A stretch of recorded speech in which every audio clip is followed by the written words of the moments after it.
नमस्ते विद्यार्थियों, आज हम व्याकरण के टॉपिक कारक के बारे में पढ़ेंगे। सबसे पहले देखते हैं कारक की परिभाषा, जो इस प्रकार है। संज्ञा या सर्वनाम के जिस रूप से उसका संबंध वाक्य में आए अन्य शब्दों से जाना जाता है उसे कारक कहते हैं। तो कारक जो है वो संज्ञा या सर्वनाम के जिस रूप से उसका जो संबंध है वाक्य में जो अन्य शब्द आते हैं उनसे जब जाना जाता है तो उसे कारक कहा जाता है। तो कारक को समझने के लिए आपको संज्ञा और सर्वनाम का ज्ञान भी आवश्यक है, जो आप पिछली कक्षाओं में पढ़ चुके हैं। उदाहरण देखते हैं। सीता फल खाती है, तो इसमें सीता जो है वह कर्ता कारक है। दूसरा उदाहरण, राम ने डंडे से घोड़े को पीटा, तो ने, से और को जो है यह प्रमुख कारक चिन्ह है। राम 4 दिन में आएगा, राम कलम से लिखता है। अब हम कारक के प्रकार देखेंगे। तो कारक जो होते हैं वह 8 प्रकार के होते हैं, जो इस प्रकार है। कर्ता कारक, कर्म कारक, करण कारक, संप्रदान कारक, अपादान कारक, संबंध कारक, अधिकरण कारक तथा संबोधन कारक। सबसे पहले कर्ता कारक।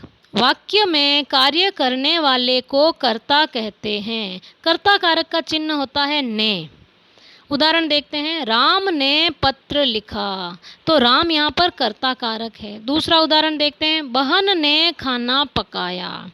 हम कहाँ जा रहे हैं। इन वाक्यों में राम, बहन तथा हम काम करने वाले हैं, अतः ये कर्ता कारक है।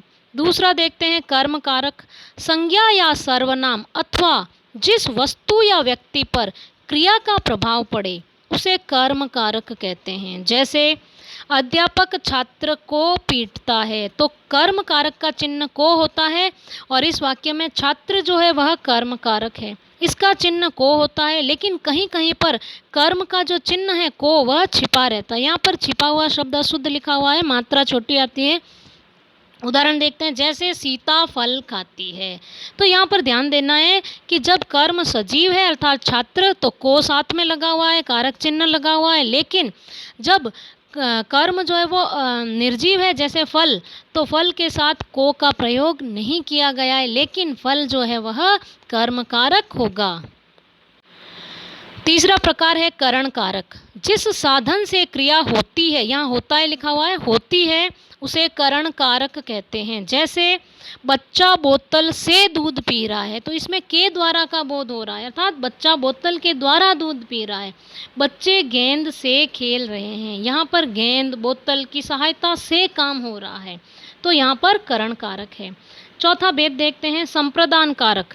जिसके लिए कर्ता कुछ कार्य करे उसे संप्रदान कारक कहते हैं। जैसे गरीबों को खाना दो, तो यहाँ पर के लिए का बोध हो रहा है कि गरीबों के लिए खाना दो। मेरे लिए दूध लेकर आओ, यहाँ पर गरीब और मेरे ये दोनों शब्द जो है के लिए काम कर रहे हैं, के लिए का बोध करवा रहे हैं, अतः यहाँ पर संप्रदान कारक होगा। पांचवा भेद है अपादान कारक। संज्ञा या सर्वनाम के जिस रूप से किसी वस्तु के अलग होने का बोध हो वहाँ अपादान कारक होता है। उदाहरण देखेंगे। पेड़ से आम गिरा, आम पेड़ पे लगा हुआ था लेकिन वो पेड़ से अलग हो गया, तो यहाँ पर अलग होने का भाव आएगा, अलग होने का बोध होता है। हाथ से छड़ी गिर गई। इन वाक्यों में आम, छड़ी से अलग होने का ज्ञान करा रहे हैं। छठा भेद देखते हैं। संबंध कारक। संज्ञा या सर्वनाम के जिस रूप से एक वस्तु का दूसरी वस्तु से संबंध ज्ञात हो उसे संबंध कारक कहते हैं। जैसे सीतापुर मोहन का गांव है, यहाँ गांव और मोहन का संबंध बताया जा रहा है। सेना के जवान आ रहे हैं। इन वाक्यों में मोहन का, यहाँ पर शब्द अशुद्ध लिखा हुआ है, गांव होना चाहिए। गांव से और सेना के जवान आदि शब्दों का आपस में संबंध होने का पता चलता है। आगे देखते हैं अधिकरण कारक। संज्ञा के जिस रूप से क्रिया के आधार का बोध हो उसे अधिकरण कारक कहते हैं। जैसे हरि घर में है, यहाँ पर अधिकरण कारक का चिन्ह जो होते हैं वो में, पर आदि होते हैं, तो हरि घर में है। पुस्तक मेज पर है, तो इसमें जो में है, पर है, ये अधिकरण कारक के चिन्ह होंगे। आठवां भेद देखते हैं। संबोधन कारक। संज्ञा या सर्वनाम के जिस रूप से बुलाने या पुकारने का बोध हो उसे संबोधन कारक कहते हैं। जैसे हे ईश्वर रक्षा करो, यहाँ ध्यान देना विस्मयादि बोधक चिन्ह जहाँ होता है वहाँ संबोधन कारक होता है। अरे बच्चों शोर मत करो, अरे हे ईश्वर, इन शब्दों से पता चलता है कि उन्हें संबोधन किया जा रहा है। अब हम कारक के जो विभक्ति चिन्ह हैं उनके बारे में देखेंगे। कर्ता जिसका चिन्ह है ने अर्थात काम करने वाला। कर्म कारक चिन्ह है को जिस पर काम का प्रभाव पड़े। करण कारक से जिसके द्वारा कर्ता काम करे।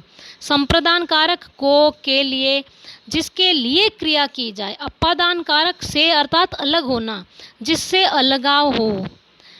फिर है संबंध कारक का के की आदि अन्य पदों से संबंध। और अधिकरण कारक में पर क्रिया का आधार होते हैं। संबोधन हे अरे किसी को पुकारना या बुलाना। तो इस प्रकार से हमारा कारक टॉपिक जो है वो पूरा होता है।